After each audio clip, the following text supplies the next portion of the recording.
Hey guys. Hari ini aku mau bacain kalian bedtime stories. Ada banyak juga yang request ya ke aku untuk dibacain bedtime story.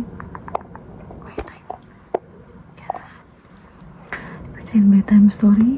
Hari ini ceritanya semuanya di iPad aku, jadi aku akan baca. Ini dari website haibunda.com. Oke.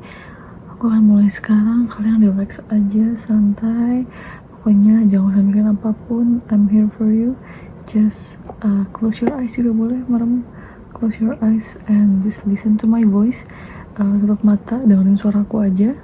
Anggap kayak didongengin sama orang tua dulu ya, waktu kecil ya. Oke. Cerita yang pertama, ini adalah judulnya tentang dongeng anak si kancil dan siput. Pada suatu hari yang cerah, kancil sedang berjalan dengan santai di pinggir sungai. Di sana, ia bertemu dengan siput yang merangkak dengan lambat. Kancil lalu datang menghampiri siput dengan langkah yang angkuh. "Hai siput," kata kancil dengan sombong. "Apakah kamu berani adu cepat denganku?" Mendengar pertanyaan itu, siput tentu sangat terkejut. Ia merasa diejek oleh kancil. Walaupun begitu, siput menerima ajakan si kancil. "Baiklah kancil," kata si siput yang menerima ajakan kancil. "Aku terima ajakanmu. Tapi jangan malu ya kalau nanti justru kamu sendiri yang kalah." Hahaha. Seketika kancil tertawa mendengar ucapan siput. "Mana mungkin kau bisa mengalahkan aku, siput? Kamu adalah hewan perangkak yang sangat lambat." Mendengar hal itu, bukannya membatalkan ajakan kancil, siput justru makin menantang si kancil. "Baik, tentukan saja kapan kita akan berlomba." "Hari Minggu besok, di sini," kata kancil.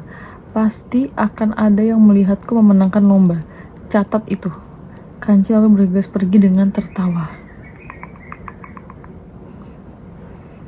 Sambil menunggu hari perlombaan, siput mengatur taktik agar kancil bisa merasakan rasa angkuh dan sombongnya dengan kekalahan.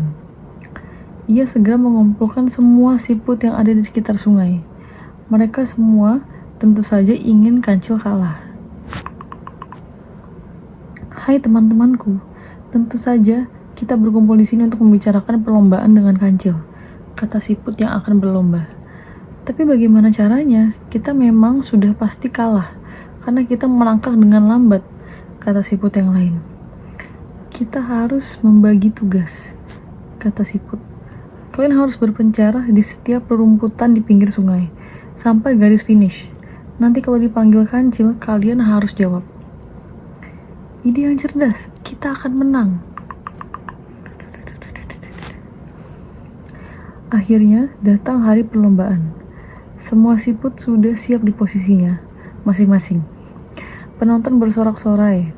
Ada yang mendukung kancil, ada juga yang mendukung siput. Hingga bendera diangkat, tanda lomba sudah dimulai. Begitu lomba dimulai, kancil berlari dengan sangat kencang. Semua tenaga ia kerahkan agar bisa memenangkan perlombaan itu. Tapi setelah berlari sekian kilometer, napasnya mulai terengah-engah dan memutuskan untuk beristirahat di bawah pohon. Namun, ketika ia baru saja duduk, ia melihat siput berjalan. "Siput," kata kancil. "Ya, aku di sini kancil," kata siput yang berjalan di depan kancil. Kancil lalu berlari kencang meninggalkan siput itu. Ia mulai kehabisan tenaga ketika sampai di pohon besar yang rindang. Kancil kembali duduk untuk beristirahat. Tapi siput datang melewatinya. "Siput," kata kancil. "Ya, aku di sini kancil." Begitu seterusnya yang terjadi. Hingga kancil kelelahan dan siput memenangkan perlombaan. Di garis finish, kancil mengakui kekalahannya. Sementara siput yang memenangkan perlombaan hanya tersenyum tipis. Siput tidak merayakan kemenangannya dengan berlebihan. Pesan moral, kita harus berani mengakui kekalahan ya.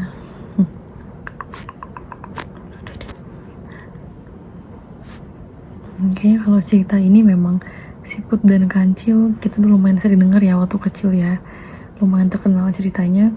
Kalau menurut aku sih memang jangan sombong ya, kita sebagai makhluk jangan meremehkan makhluk lain ataupun manusia lain.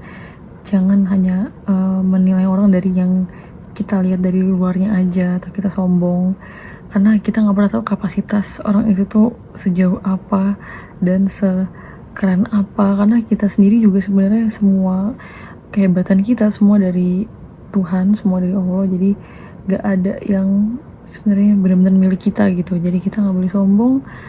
Yang ada kita harus saling bantu satu sama lain menuju kebaikan. Oke, jadi dakwah dikit ya. Cuma intinya jangan sombong guys, karena kita nggak pernah tahu orang lain itu punya kapasitas atau punya kelebihan itu lebih apa gitu. Cuman mereka biasanya milih untuk nggak nunjukin atau nggak sombong. Kayak tadi siput tadi pinter kan, dia tahu kalau akan menggunakan fisik dia pasti kalah gitu. Jadi dia milih untuk menggunakan pintaran dia untuk melawan si Kancil gitu.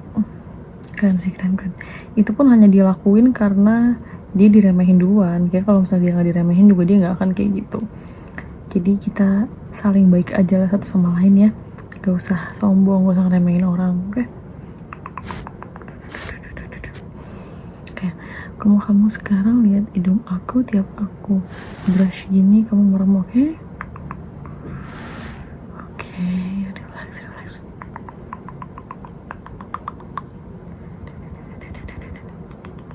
Oke, boleh buka mata lagi. Hai.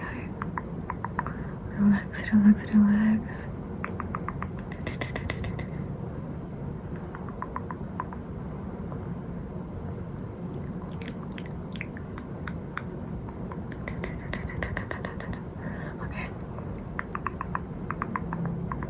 Kita akan mulai ke cerita yang kedua ya. Oke. Ini kedua bebas, kamu boleh buka mata sambil menikmati hand movements aku, atau mau merem aja, atau mau kedip setiap aku brush juga nggak apa-apa. Ini nggak ada aturannya sih, cuman ini biar secara visual menenangkan wajah kamu aja. Oke, biar semakin ngantuk dan masuk ke deep sleep. Oke.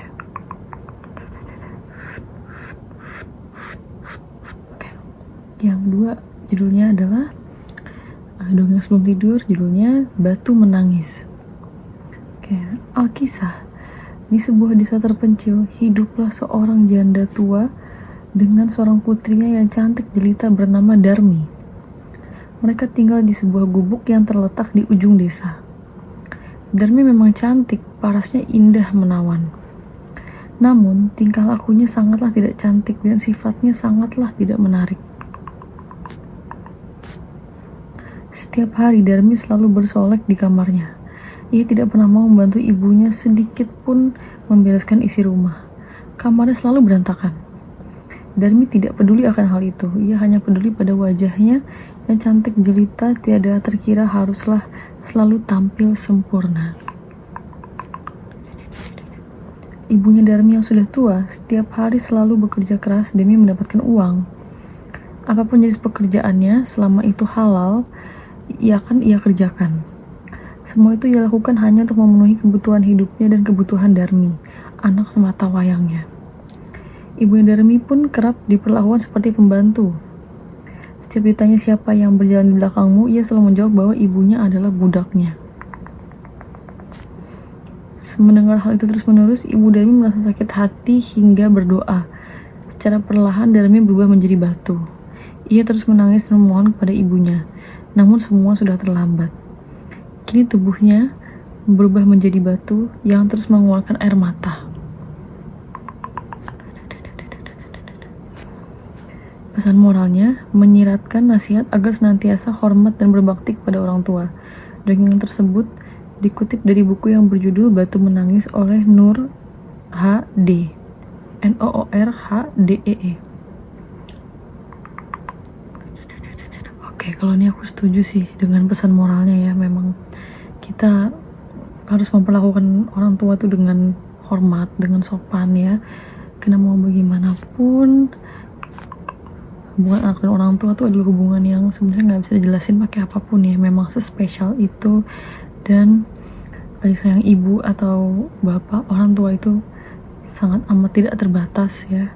Jadi kita juga sebagai anak juga harus memperlakukan dengan baik juga sebagaimana mereka memperlakukan kita juga dengan sangat baik. Jangan sampai kita menyakiti hati orang tua, apalagi yang kayak Darmi ini yang bener-bener berlebihan ya, sampai ibunya nggak dianggap seperti pembantu, nggak mau bantuin apapun. Karena kita juga membantu orang tua, berarti sama orang tua juga kita dapat pahala juga, jaminannya surga juga, yang disebut juga selalu berbakti pada ibu, bahkan disebut berkali-kali baru bapak. Jadi memang ujungnya pasti ada ganjaran pahalanya yang sangat besar. Jadi kita memang perlu, bukan karena kewajiban juga, tapi lebih ke karena kita sayang juga ya sama orang tua. Jadi jangan sampai kayak si Darmi ini ya, oke?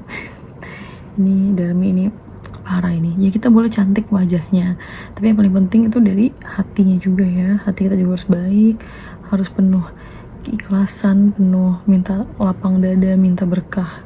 Jadi hati kita nggak sempit gitu rasanya, oke? Ini malah jadi kayak agak tausiah dikit, tapi nggak apa-apa ya, ini agak yapping dan so tau dikit ya, nggak apa-apa. Oke, untuk hari ini 2 cerita dulu ya untuk malam ini. Sepertinya sih kamu udah ketiduran ya. Kita lanjut lagi besok, lusa, oke? Kita bertemu lagi lusa, insya Allah. Kita semoga sehat selalu. Oke. Good night guys, thank you so much sudah mendengarkan bedtime story malam ini. Doain kalian selalu happy, bahagia, dan bisa tidur nyenyak. Yang pastinya tidur nyenyak, karena itu adalah suatu keberkahan ya, tidur nyenyak, mimpi yang indah. Oke.